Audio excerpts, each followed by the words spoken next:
So we were talking about this. This breakout room specifically was talking about tutoring and academic support. So yeah, so I heard Kev was actually talking about like how sometimes these things seem like anybody could do them. I mean, technically anybody could do them, but the way it's set up is like I think the people who I see, or include myself in that process, because the tutors are only as good as, like, so in the program I was in Goucher's program, the tutors would come in and would expect that we already had some sort of ability to, you know, think deeply about the information in order for them to help us. Like, um, I don't think someone who didn't have that ability to begin with, like, may have needed additional support past that, would have been able to get it, because then it would have been questions about fraternizing, or why has she been with him so long? Why are they in that corner so long? And the other thing. So in prison, I would say, to start us off, in prison, I think it's important that tutoring and academic support, that it starts way before individuals actually get enrolled into the programs. So like maybe like programs, as we're thinking about more higher centers of higher learning, think about entering this space with the implementation of PEV, as it's putting money in play, that they would think like maybe we could create like a step program, like where we go in and get individuals ready for college. Because I mean, technically, Goucher used to always tell us like, you all are college ready, right? And when it comes down to, you guys got 30 minutes to write a 700 or a 1,000 word essay. Like, even the process of writing an essay is honed through practice and constantly doing it. Like, to just throw up on paper and get it all out and accept that the first draft is a throwaway, and then real quick try to organize my thought and get coherence in the paper, get a topic sentence that draws in the reader, and all of these things. Like, that's not something that I myself, prior to this ability to get involved, would have had if I wasn't already working with like elders in prison. I think I had served, of my life plus 20 years, all suspended, but 35 years sentence, I had served about 14 years by the time I was enrolling in the program. And I saw individuals who were just less than a year in the prison getting into the program. And it's like, they were constantly having to meet with advisors and constantly having to meet with the women who run the program. And, that could end up, taking up space for individuals who might be ready. So to Kevin's point, tutoring and academic support in prison starts there. And then when we come home, I think the first thing that I learned in my process after coming home, because I came home and transferred right to the main campus, was that my learning curve wasn't the material. I had gotten comfortable with like sitting down and taking a read through, right? First, no notes, no highlighting, no anything. I'll take a read through first, kind of like a skim read, just to get a general take on the vocabulary or whatever the computation I'm being asked to do. And then I'll go through with pen and pencil. I was comfortable with that to some extent. It was technology, because there's no technology in prison. Literally, we had been given flash drives one time, and that was like the big technology, right, that we would be getting. And they came and took that back in less than 2 months. So when I got out, I went to Goucher, and then we're in the classroom, and people are plugging their laptops up to the floor and going through the lecture with the professor. And I'm like, first off, I want to be honest, I had a Chromebook. So I got out and went and bought my own laptop by myself the first time. So I didn't even buy a laptop. I bought a Chromebook. It was not a laptop. It could not keep up. I opened 3 tabs and it's buffering, right? So I think like tutoring and academic support, it requires that individuals such as myself and potentially Kevin, that we be on board as individuals are being brought out and onto campus. Because we'll know, like, because a person like us, like me anyway, cultured in I grew up in prison. So it was like, I wasn't about to tell people what I didn't know, right? My pride was in the way. I wanted to succeed. I'm acting as if, right? And I nearly failed. Like, I'm not even gonna lie. Like, grades were slipping, and they weren't slipping because I didn't know the material. I had written assignments that I didn't know how to upload them to Canvas. And So yeah, so I think this to start us off, like we got to think at a really, at a ground level when thinking about this, like literally, like not even academic support in terms of I'm in biostat, how do I line up this problem? Like which steps are first, or how do I think about this information? Not even that. It's just how do we get individuals who grew up during a time when computers were a boom and everybody out here were just having them come into their homes and they were playing with them and learning them, and you didn't have it. We still had cassette. We still had CD players and cassette tape players like that you could order from commissary. So yeah, we were out of the loop. So I don't know how you feel about that, Kev. About like just thinking first and foremost inside, like how did it look for UC Berkeley? UC Berkeley, when I came out, the technological aspect was difficult. I didn't know much about a computer, and I'd be in class and the professor would say, please split your screen or bring this up. And even after people showed me how to split the screen, I still couldn't do it. And I remember getting so frustrated trying to do notes at the same time while being on Zoom. And I'm still learning to this day, downloading PDFs and submitting them.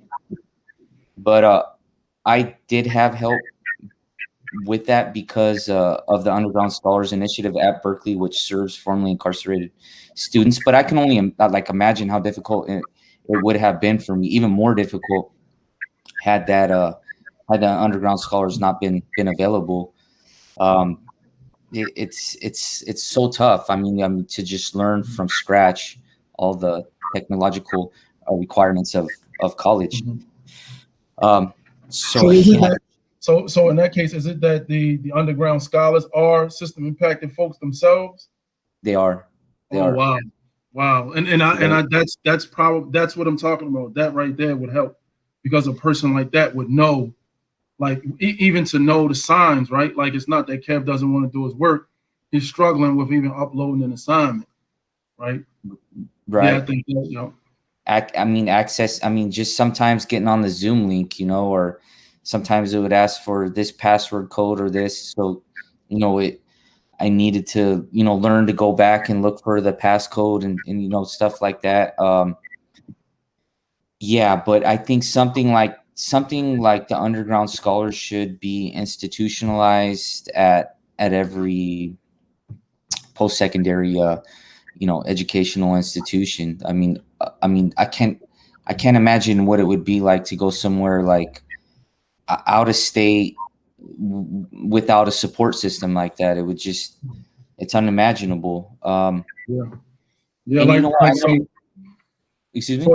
And so just to like show, like, I didn't mean cut you off, just to really like bring that home, how chaotic that was. Like I transferred from behind the wall and onto the main campus and didn't have anyone walking with me just to get to class. So I was lost just getting to class first. And so one of my classmates, who happened to be a white young girl, right? She started walking me to class, and very quickly, we heard whispers like we were an item, and we were never an item. And I'm like, man, I'm not here for that. You know what I mean? I just wanted to get to class, and I just want to, participate and have this opportunity. So that's something that here in Maryland, that with Gouch's program, they've talked about in the past, and I'm hopeful that happens, that they bring us on board now as students are coming home and entering that space. Yeah. And here's the thing too. So, I read about states outside of California and other colleges who are, claim to be intentional about making their campus more diverse. So if they're serious about diversity and inclusion, then they need to understand that inclusion and diversity necessarily includes formerly incarcerated people, and with that, comes the need for some type of transition program, so that we're able to successfully transition from prison to higher ed. I never learned really how to study. I remember, in prison, the tutors for GED were people who received their GED, and often they didn't have the best, study habits. So, I never really learned. So, I got my GED and then somehow, winged it through these, correspondence courses and some in-person courses. But, coming from correspondence courses and some in-person courses in prison, was greatly different than coming to UC Berkeley. So, things like that too, just learning, basic study techniques and whatnot would be so useful. Yeah, to that point, like, so just to like give preference to what I'm saying, like, so by the time I had actually got into Gouch's program, I had done that. I had taken courses through a program that was being offered in the institution here in Maryland at Patuxent, and it was through mail. So we would receive like these brown envelopes, and they would have like the coursework for that week.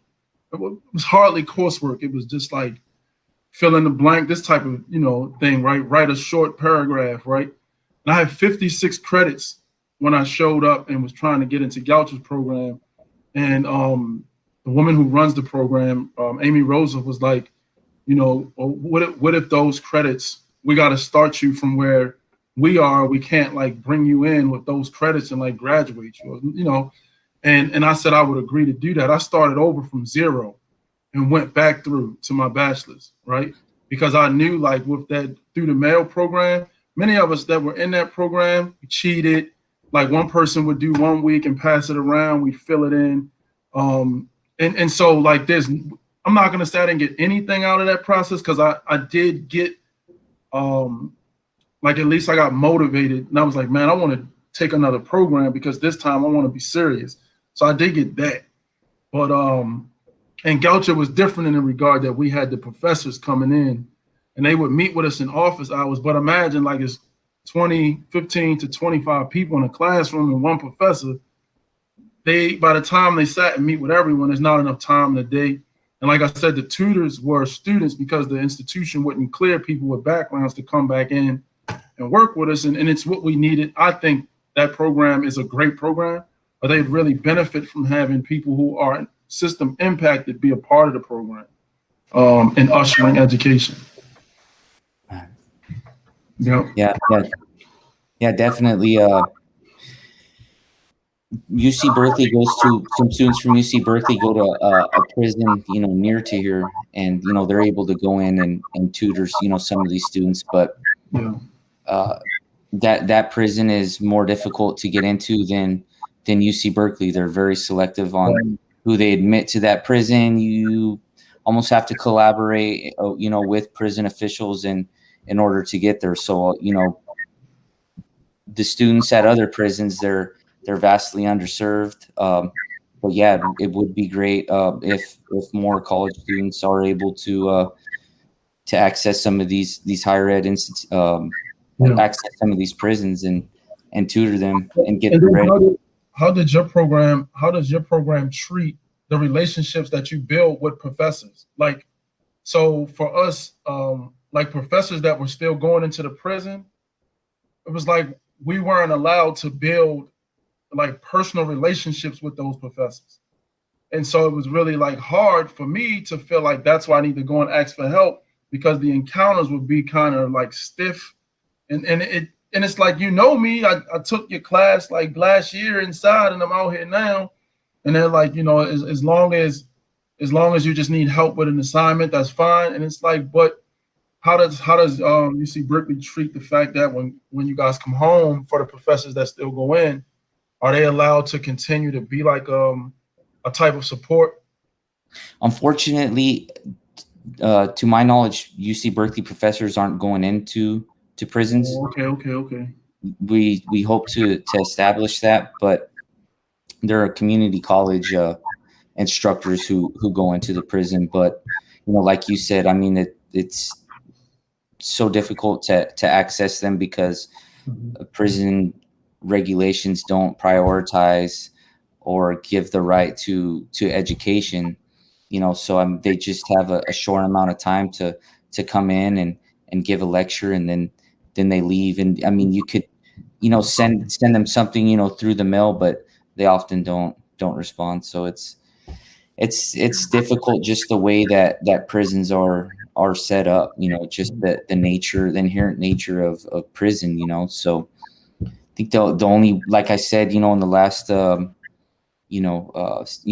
the only way to really bring equity to incarcerated students is to abolish prisons. That's the only solution. Yeah, that to that point, I agree to this extent. It's like we're at this pivotal place in higher education programs in prison where I think I think from past lessons that we could have learned, I think we should not be trying to perfect college in prison. We should be trying to get back to, like here in Maryland, many of my mentors that had attended Coppin and Morgan and State University had done so in person. Like, so they were at the penitentiary, 954 Fall Street in Baltimore City, and were allowed to leave the prison and go to school and come back to the prison. And I think, and granted, technology wasn't what it is now. And it's like, I think if we perfect college and prison, I'm just afraid that one will end up turning out more individuals who have a degree which is not worth the paper it's printed on. And what I mean is, when a person gets out and you think about pragmatically, like how do they apply those skills they learn in the workforce? Like myself, I still struggle with emails. Like I spend more time reading a short email or writing or composing a short email, just knowing how people cling on to a single word in an email, right? Versus writing an essay that's pages long where I could just cite information and just have an opinion about something I wrote. One of them, like emails, seem to be more reflective in some regard in certain spaces on what you know, versus being able to read a book and say, well, I think what the author is saying is this. And in the world, it means, to me, it means this, because that's still, I can say that to me. So yeah, I'm glad we are where we are. I think as we think about, again, supporting individuals. So sounds like UC Berkeley, the program they have is like, once you get out, they help you transition to the campus.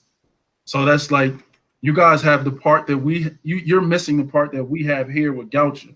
We have professors that teach by day at the campus and by night go to the prison. The same professor who teaches whatever the class is on campus teaches it at the prison.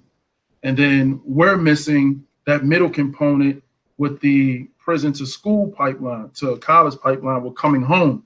We don't have that middle ground where there are people who are system impacted, who have been involved in higher education and are on campus and are like, come on, I'll show you where you go. This is where you put your stuff. This is how this is how you go to the library. And yeah. We also help incarcerated students with the application process, with their personal insight statements, which are necessary for the University of California application. So there's also that as well. And we receive funding now. So some of these students who help have paid work study positions.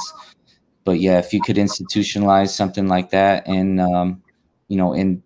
at University of Maryland or in Maryland colleges, it would be so helpful to incarcerated students. Yeah. So again, we have that. So I think in my case here in Maryland, with through my school experience, was like, I had the faculty members that would help me with those documents. But again, that's a day's worth of work, right? Many of those documents, getting those complete and in. And then, so the program I work for is from prison cells to PhD. And I believe in this program because I also took the program. And that's one of the things that they do offer, is exactly what I'm saying, but they don't have a connection. So P2P doesn't have a connection through the college program that I went to. And so that we're now working to build that network with colleges that are offering higher ed behind the wall, is to, have the students come through the program. So we just launched a campus leadership model at Howard University, is our first. So, and I led that push. We were meeting with students at Howard who are not system impacted, and having them understand, like, we want you to be, at some point, to be able to receive system impacted folk who are enrolling into Howard. And then the grand idea behind this effort is that at some point they'll become the president or whoever of the campus leadership model. And I think Columbia University has something like that. And it's also is like what you're talking about is like now people are being received by people who know where you're coming from and can help you, make that transition a little smoother. I see something in chat.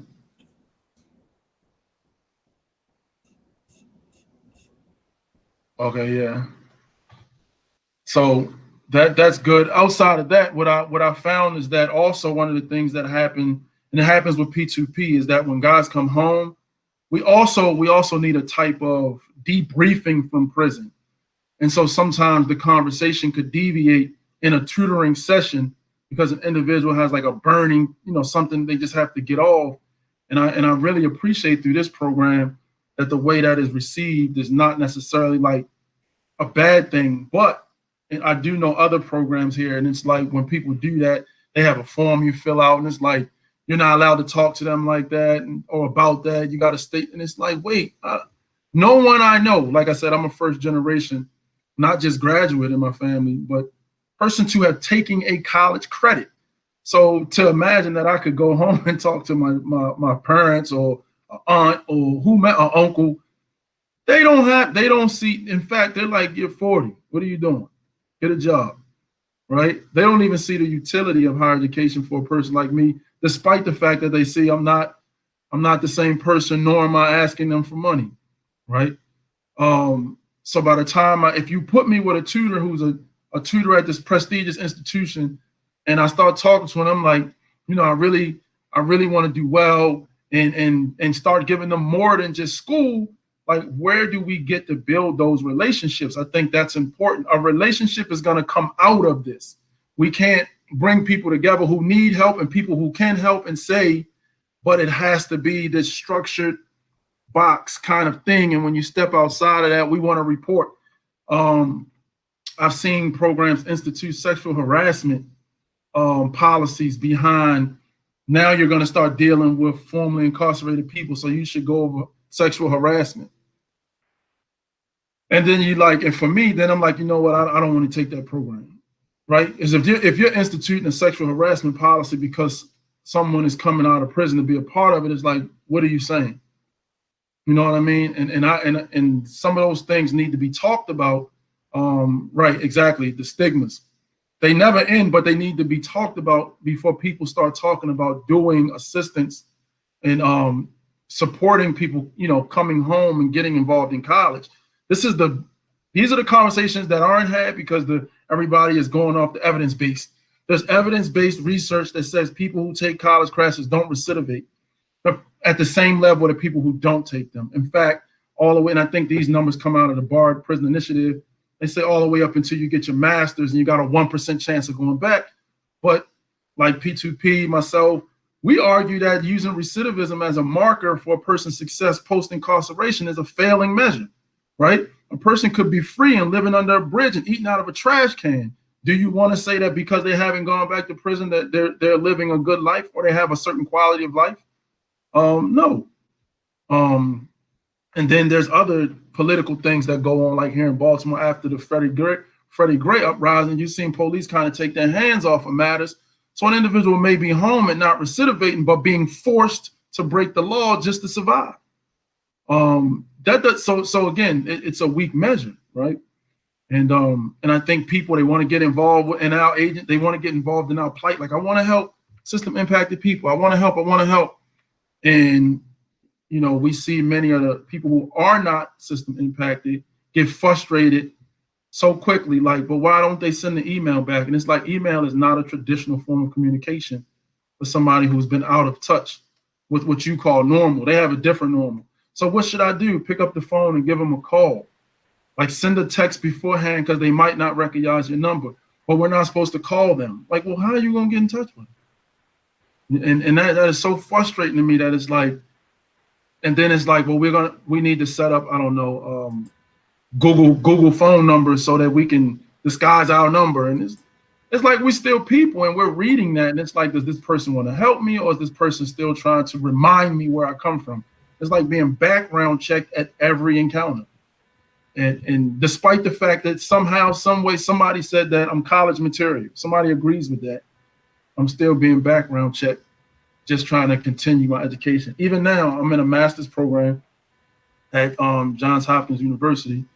And the hardest thing to do is to be known where I'm coming, like, where I'm coming from, and to imagine that, like, I know I've been, like, someone has looked me up at this point. And not to be able to find my community, my tribe, so to speak.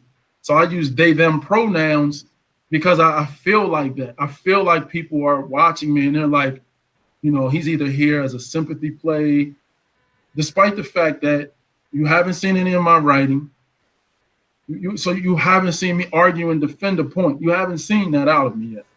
And so I think, again, like, with this technical support and giving people what they need that are coming out of prison is going to require the employment of people who have that in their background. And that's another solution to a problem, right? I can't pass a background check. So I'm still having issues with certain jobs, right? But that doesn't mean that I'm not employable, right? And if these programs are serious about sending in a certain quality of education, we have to put some pressure on DOC to say, well, we're going to put our reputation on William, right? But we need him to go in. We need him to go in, or for him to have contact some kind of way, like set up a phone line, let William begin to make relationships. That way, when a person's released, William can meet him at the gate or her at the gate, and then they can have a conversation. And that's what P2P is offering. But again, like where we are right now is trying to build those connections with these institutions that will be providing the service. So I have a question. So with an eye towards time, we have a couple of minutes left for this session. And I actually wanted to ask both of you, Kevin and William, and your point about P2P and having people who are formerly incarcerated in these roles and how critical that is actually makes me wonder, like, what are kind of the opportunities for partnership or collaboration between external organizations such as P2P or Berkeley Underground, and then with the institutions that are, the institutions of higher education, and then of course with the system. Are there opportunities where that can be better aligned? Like, what are some of those specific obstacles for that alignment to happen that is denying a lot of people the support that they need?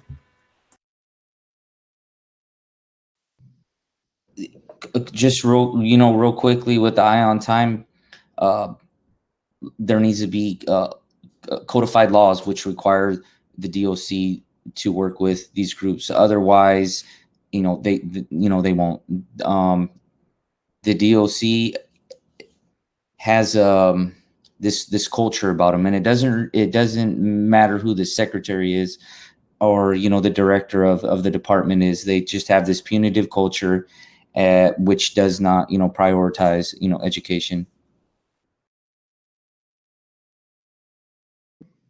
Yeah, to that point, because to not have it written in law is to, like, so we are in the city jail here in Baltimore City. But that took one warden Wainwright decided to say, yes, I'm going to allow them in. And so, like, you're waiting for some good actor to be at the gate if you don't put it in law. The other thing I think that we need is that we need to redefine what family looks like inside of for DOC administrators. Because if I've been incarcerated, my cousin's been incarcerated, and you say I can't even go visit him, my family, right? So then when it gets to a program like this, and you're saying, well, like just Stan, for example, right? This guy's gone on to get his doctorate degrees in London studying, but you can't go into certain prisons here in Maryland to help people who were where you were come where you at, or at least consider it as an option. Like, and that's all because what we say is like family, and how we write laws, how we allow laws to continue to divide us, right? And all the way down to nonviolent and violent offenders. I think all of those things have to be dismantled. Abolishing prison seems like a far cry with so many people employed in that industry. But we have to we do have to like untangle it and rewrite some of it, because I mean, family's not even what it used to be no more. It's not the traditional mother, father based on genitalia, daughter, son based on genitalia. Like, we're redefining family in other spaces, but still trying to leave this very rigid. So definitely through law, we need state laws. We need state laws that can be like not implemented over time, like now, like right now. You no longer can use that against them. In fact, I attended really quickly, I know we don't have time.